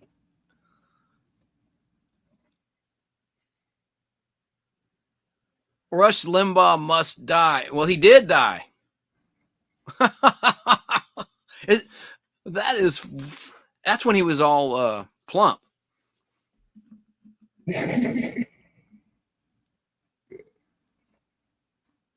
Shane's like, what TF is that?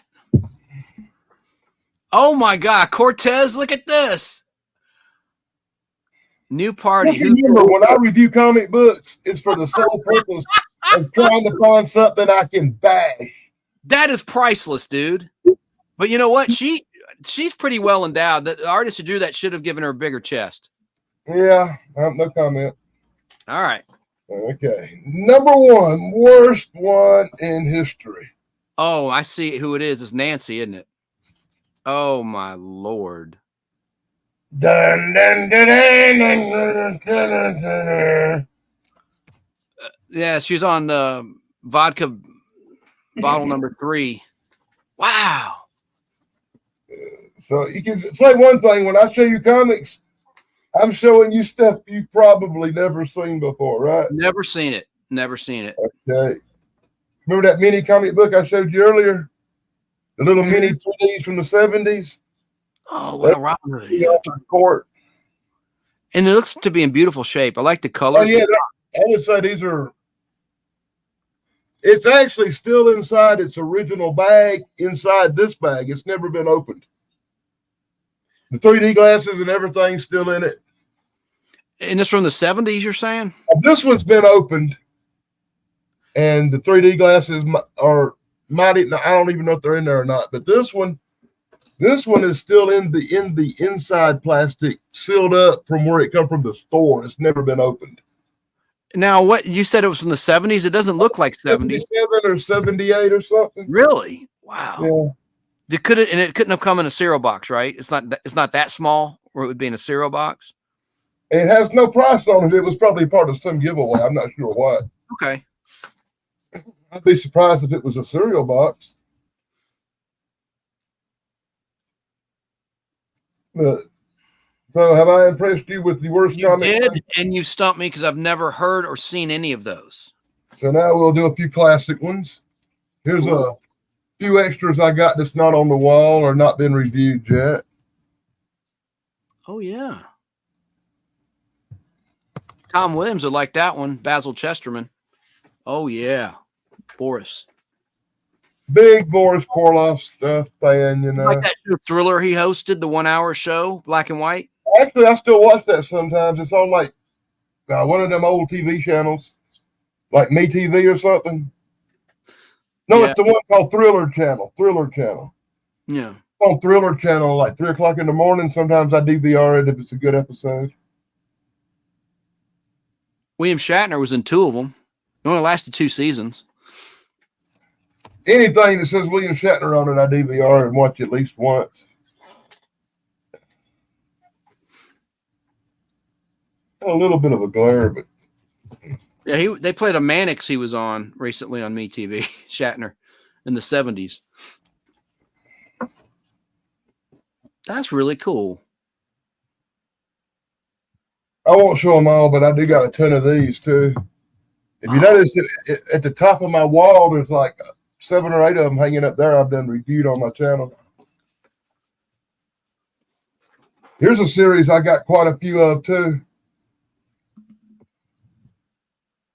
Yeah, Puppet Master. Love the Puppet Master. I could probably sit here for the next 10 minutes and show you Puppet Master covers.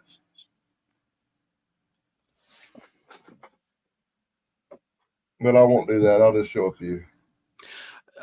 Shane needs your channel name so he can link you in the chat. Which channel are you talking about there, bud? The one you asked him to link. If you want to see some comic book stuff, you go with the Daily Dan blog once a week on Tuesday. I do a comic book review. And I give a lot of my good stuff friends shout outs in the comic book review. If you just want to see comic book stuff, period, go to the Fat Comic Book Guy. You'll find me there. Oh, Daily Dan. Doing comic book stuff. Let me see if I can find it. Daily Dan blog. Start there. Keep going, my brother. Daily Dan blog. BLOJ. Let me see if that'll pop up there. There's the Daily Dan blog. I'm subscribed, of course. So I'll link that one first. You ever hear of the Dragon's Lair? Oh, wow. Oh, wow. Can't go wrong when you got wizards and dragons. No. Ooh. Oh, James Enstall, I didn't see this comment. Answer the FW. FW stands for Force Works, which launched that year. Thank you. And so did Lobo. He mentioned that, I believe. How much does that Death of Superman book go for these days, nowadays? Said Joe Gutfeld. I'm looking at Facebook Live chat. Have you ever saw that TV show called Preacher? Yes, of course. Yeah. You know, they got a comic book series for that. No. It's the only copy of any of the books I've ever been able to find. It's actually put out by AMC, and for some reason it was wherever it come from, they gave it away for free. But I think it might be like the only one because it says free and it has no number and it's by AMC. Wow. That's cool. I got a few of these. I don't know if you ever heard of this.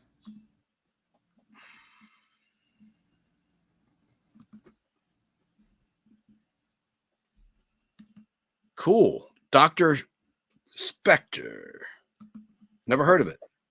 You know, I got a few comics from that. I thought it was an old TV series when I picked it up. Shane beat me to it. I just linked you twice. He linked you, and then I linked you the Dan Daily blog. But what was the other channel you mentioned too? A Fat Comic Book Guy. The Bad Comic Book Guy. That's it. FAT. Fat Comic Book Guy. Comic Book Guy. Keep going, my brother. That was the number 1 of the first Marvel Zombie series. Bad Comic Book Guy. Not a real good series, though, I don't think. I can't find your channel, Bat Comic Book Guy. Let me keep Fat, FAT. Oh, Fat. That's right. No wonder. The guy from The Simpsons. You can tell it because it's got the fat guy from The Simpsons as the avatar. I saw it. Here's one for you, but I guess I can show the cover. But this is one of them comic books I can't show nothing inside of. Because it's got nasty pictures? That's not the word for it. It's called Dark Fantasies. Oh, boy. Okay. Whips, chains, and other things. Okay. Ooh. I got a few of them.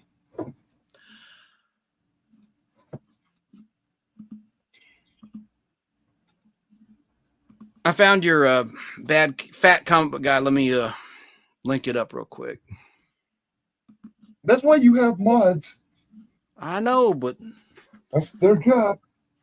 it's true. Oh, God. Jeez.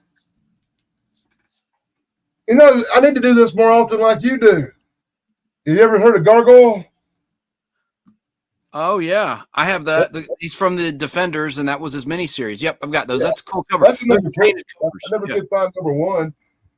Here's one I'll be reviewing real soon. I'm glad I found. I forgot I had it. It's a Monster Hunters.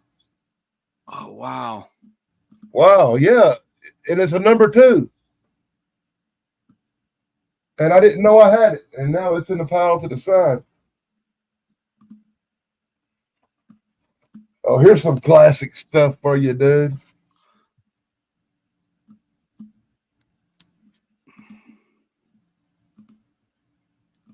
Have you ever been inside the Vault of Horror? Nice. That's a reprint, isn't it? Yeah, these two are reprints of old classic comics.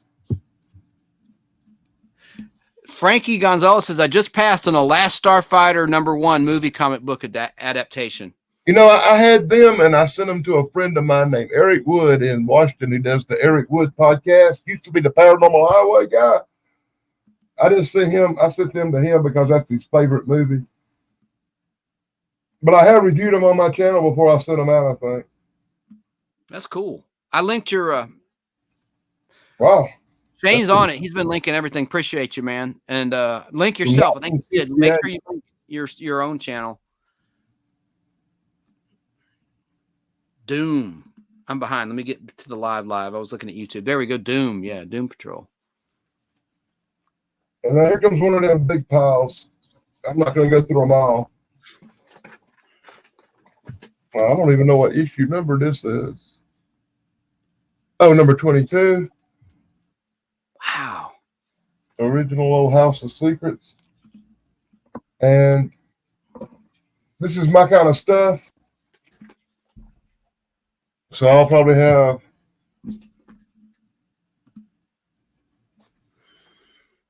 Love it. The girl, what does that say? The girl from where? Hold it. What did it say? The little square bottom right. the girl from 50,000 Phantoms.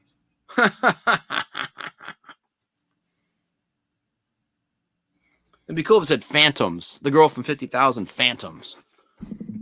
Frankie says he's looking for Labyrinth comic books for cheap. House of Secrets, nice.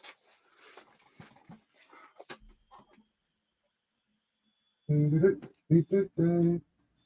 on 1 second. Give me a second here. While he's got me thinking. Take your time. I'm enjoying everything you're showing. Okay.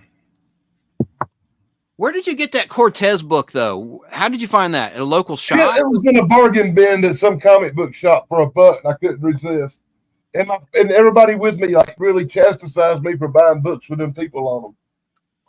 I think What are you buying that for? I said, it's gonna be funny when I talk about it. It's a novelty for sure. There's your Labyrinth, the movie comic based on the thing with David And Bowie. that's what he was talking about. Frankie, he's looking for those books. I just happened to have it sitting beside me when he said that. House of It's Secrets. it's one of the comic books I picked out to review sometime in the next couple of months.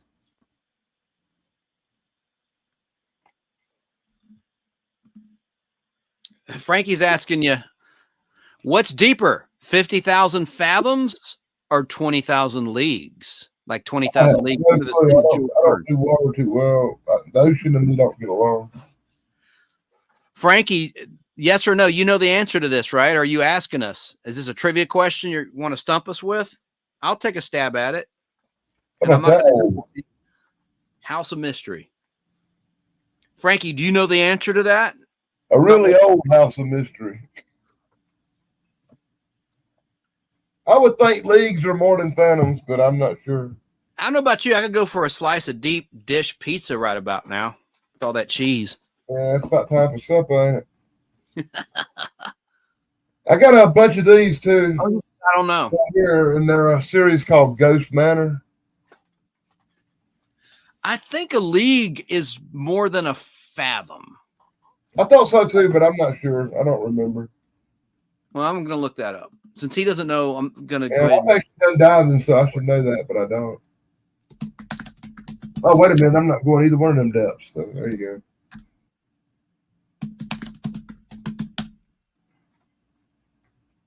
Here's some ghosts, supernatural tales of weirdness. Oh, nice. Yeah, I got a few of them too. Like Too Many Ghosts. And I actually have Too Many Ghosts. Skip ahead a little bit. Here's one based on a famous serial killer called H.H. Holmes. Okay, now it says the usual convention is to use nautical miles or leagues for a horizontal distance and fathoms for depth. So you wouldn't normally mix them like that. So if the question is depth, it would be fathoms would be the correct answer. So I was wrong, not leagues at all, since fathoms actually measures the depth of the ocean. Very good. That was a good trivia question. I love learning.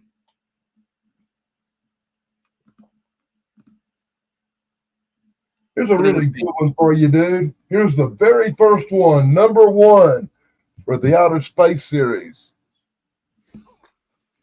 Wow.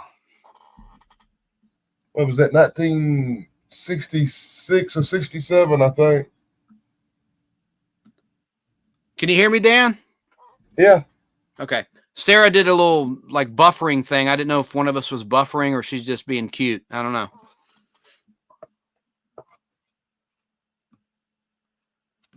I love So this stuff right here. the answer was fathoms. Oh, yeah. Oh, the flying saucers. Let me see. Oh, nice. Danny Cochran likes that sort of stuff. I got a bunch of flying saucer stuff. I mean, I tons of it. I got stuff on the wall like the from the original UFO and Flying Saucers comics.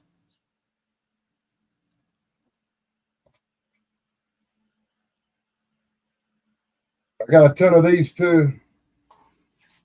These space adventures. Charlton are cool Yeah. comic books. And Frankie agrees. Charlton comics, nice. I like Popeye the Sailor. That's a number 5.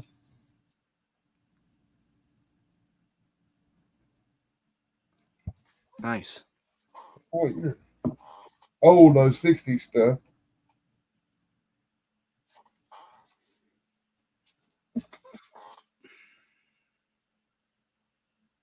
There's a really old, not in real great shape, Magnus, the robot fighter. No, I had a few of these, but I got rid of the rest of them.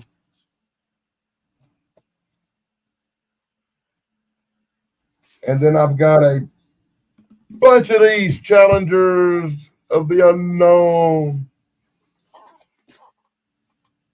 Whatever in the blue heck that is.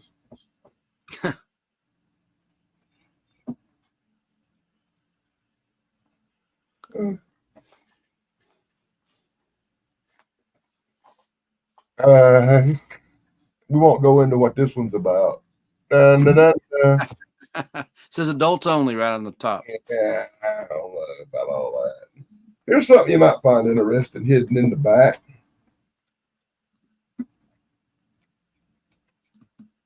This is a Star Trek. Ooh. One of them old book and record ones. And it's got the comic book in it, you know? Did And it have the record as well? And in the back, the beauty part is not only is the record in it, but it's in like the best shape of any record I ever seen in my life. Hold that up. Let me see the cover, please. Wait, Dan, hold on. What is that robot behind Captain Kirk? The Robot Masters. So this is like an original story.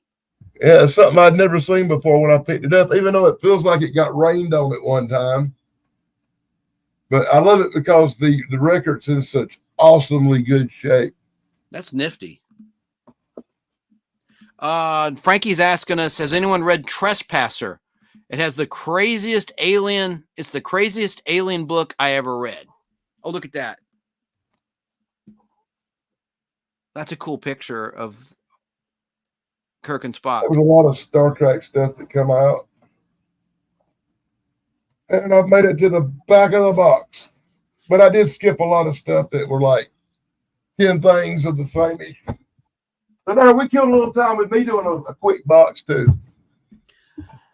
Shane says, danger, Bill Shatner, in reference to that robot behind him, like, warning, danger, lost. No, really, when I saw that, I had vibes that it kind of looked like old Bob from the Black Hole.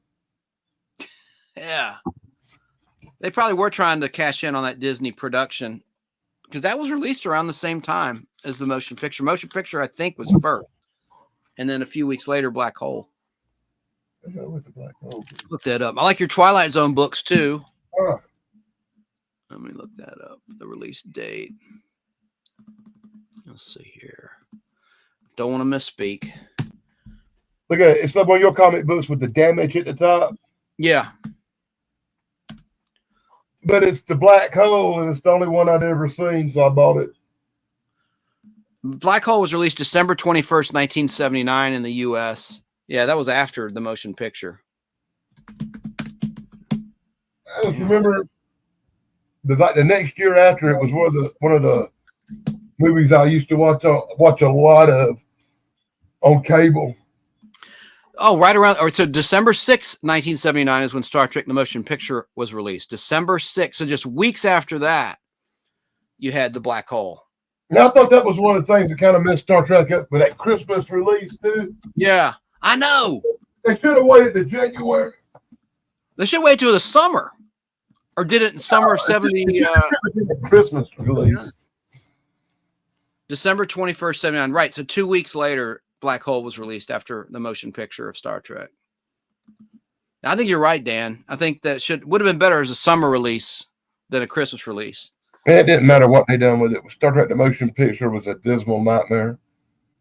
I like the music in it. Jerry Goldsmith. They made up for it with the Wrath of Khan. Yeah. It was cerebral, just like the first Star Trek pilot, The Cage, that was rejected by NBC. It felt like 2001, A Space Odyssey or something. And they used the plot of the Changeling original show. Remember with the sterilized nomad robot? Oh, yeah. If you listen to the origin of what Voyager was, of course, it was from Earth. It was Voyager 6. What does the Shatner say? Was it 6, the number, when he takes the rust and the dust off it? And, you know, that music starts swirling around by Jerry Goldsmith. I remember saying it was one of the Voyagers. I think it was Voyager 6. If BK are out there, he's probably not. Oh, he'd probably know the answer to that, I'm sure. Oh, man. Anybody out there in chat know if it was Voyager? I'm going to look it up. I got to look that up. We'll wrap it within 5 minutes. How about that, Dan? You care more about the answer to that question than I do. Or anyone else. I know, but I want to know, was it Voyager 6? Because I'd love the way Shatner says that line. He's all amazed. My cryptid comments are up there. Hang on. I can't see. And my channel, Project Cryptid, gets its name from that comic book series called Project Cryptid. Oh, man. Hang on. If you can see that. Major.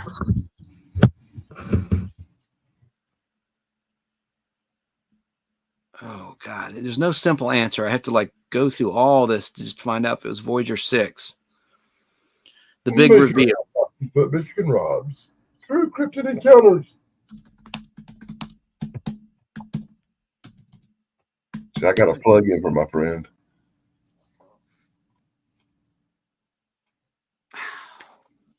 Buy another comic book or something. Really? Okay. Got that one. Ugh.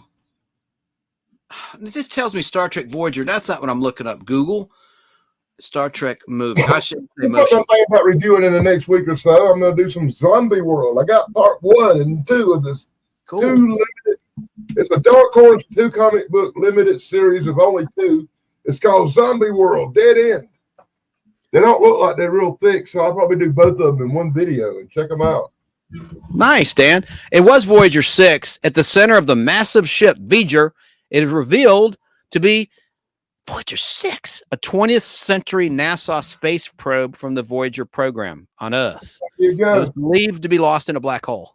Okay, sorry. I also got like a whole box full of these classic illustrated comic books. I love these things. They're awesome.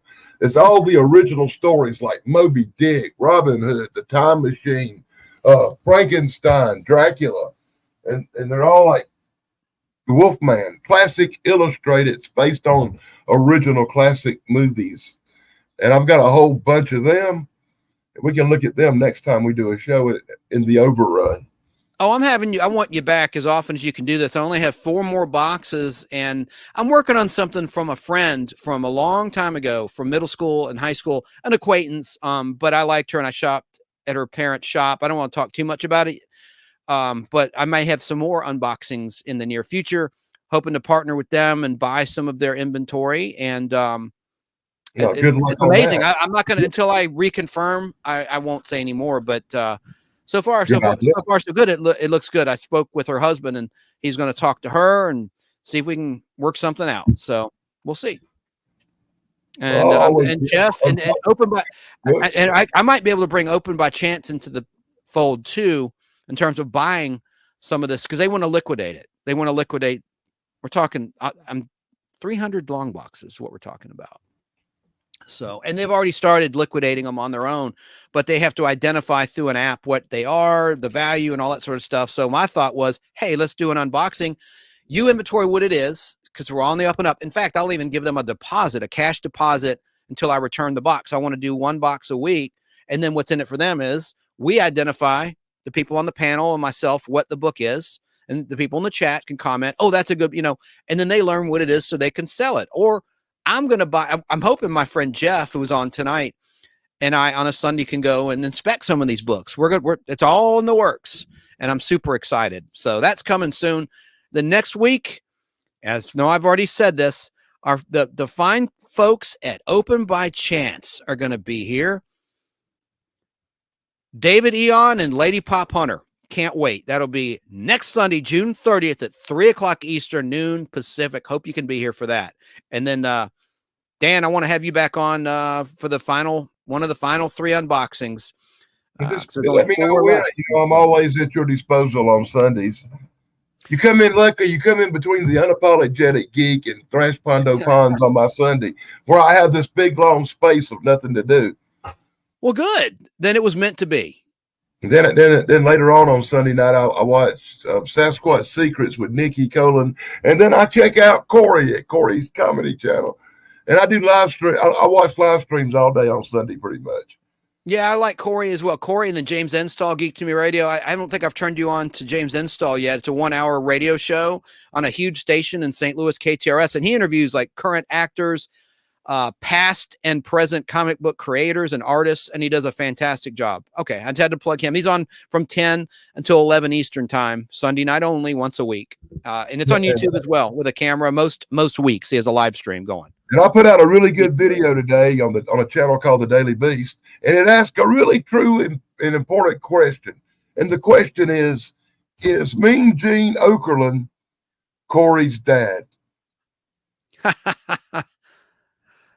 Let me know in the comments below. All right, let's see. On the Daily Beast. Trying to look something and up. If you're not familiar with Mean Gene Okerlund, Google him and then watch some of Corey and let me know if that's his dad. And I know somewhere he's laughing if he's watching this. I know Sarah is. Ha ha ha. I was kind of amused thinking about a story last night. We were on with BBB, Brain Bender's Banter YouTube channel, talking about the Joan Jett. Don't worry, Dan. I'm not going to talk about your story about Joan Jett. But do you want to touch the music video? Do you want to touch? They shot that at Six Flags Over Georgia, right here in the Atlanta, Georgia area in Austell. And my friend Larry, my former next door neighbor, he passed away a couple years ago. God bless his soul.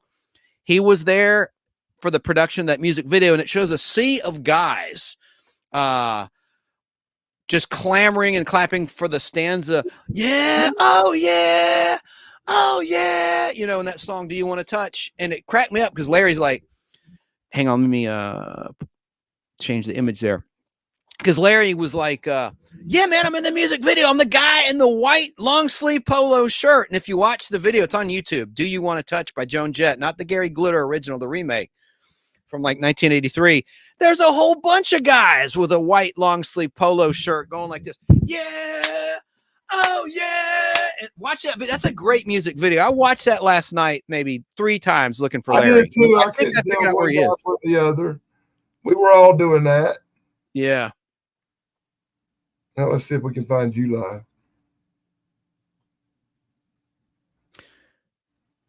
live. Frankie's asking us, have you ever seen The Secret Saturdays? It's a cryptid cartoon from 2008 to 2010. No, sir, but I will. I'm always willing to learn, so I'm going to look it up. And thanks for saying we had a good show today. Thank you. I thought it was a great show today. Me too. Well, I have to get busy, and I was going to show one other thing I have on eBay. I'm such a little self-plugging little tool, but I have a Star Wars lot I haven't shown yet. Let me convert that picture real fast, quick, and then we'll say goodbye. I know Sarah's got to do something at 5 o'clock. That's 3 minutes from now as we're live. So let me try to convert this image because I want to show you this real quick. Dan. I thought that was 5 o'clock her time, and it'd be like 8 o'clock our time. You know what? You might be right. I don't, because I had planned to check that out real quick and have two screens set up so I could watch her and Pons at the same time. I already had a plan on it. That's what I do with Corey and James Enstall, Geek to Me Radio. For the first hour of Corey, I'm watching both at the same time. Okay, here comes this picture. I had to convert it. Of a little Star Wars lot that I have on eBay right now from this collection that I've cleaned up and put in new bags and boards and all that good stuff. Wait for it. Here it is. It's a Star Wars lot, and there it is. And you have this character, the Hunter. Let me Dan, do you see on the screen this character, the Hunter, at the bottom center? Yeah. That was 2 years before the first appearance of Boba Fett in The Empire Strikes Back, before the big bounty hunters of Bosk and IG-88 and all that. So he's kind of a cool character. That's his first appearance, the Hunter. And it's revealed he's kind of like a Terminator. He's a cyborg. Spoiler alert, like in the last page of the comic, he takes his mask, his face off, and he's part man, part machine. And I think that's kind of significant. It just shows that Star Wars, a lot of people are part man and part machine. Lucas was a Star Wars thing, isn't it? Luke Skywalker got a hand. Darth Vader got a lot of stuff all stuck in him. Very true. This was like in between Star Wars and The Empire Strikes Back. So I think Lucas was paying attention to the comic book writers like Archie Goodwin and whatnot. Now, the top center is the first all-new story beyond the movie. The first 6 issues were the adaptation of the movie Star Wars. Issue 7 is the first all-new Star Wars tale in comic book form. And I like on the right, that's first appearance of that team. You see that bunny rabbit? You know, I'm a bunny pet owner. I like that green, that humanoid rabbit creature. So anyway, I had to just do a little self-plug to my eBay store. The Nostalgic PodBlast, _nostalgic_PodBlast. So there you have it. All right. Well, guess we're going to say goodnight. Well, I guess it's happy trails to everybody. Oh, and Sarah did verify it is 5 o'clock her time, 8 o'clock our time that she has to split. All right. Well, I have nothing else. And I have to get to some listing and taking some pictures, and I want to try to be productive today. And there's Batman 89 going to go jump to the Nostalgic PodBlast Facebook group and do a little post about the anniversary. I'm going to see how much food I can eat in 30 minutes. All right. Hey, thank you to Shane B for slinging the links and being out there in the chat. Everybody who watched live, it was nice to see CJ pop in for a while. Comic Journey.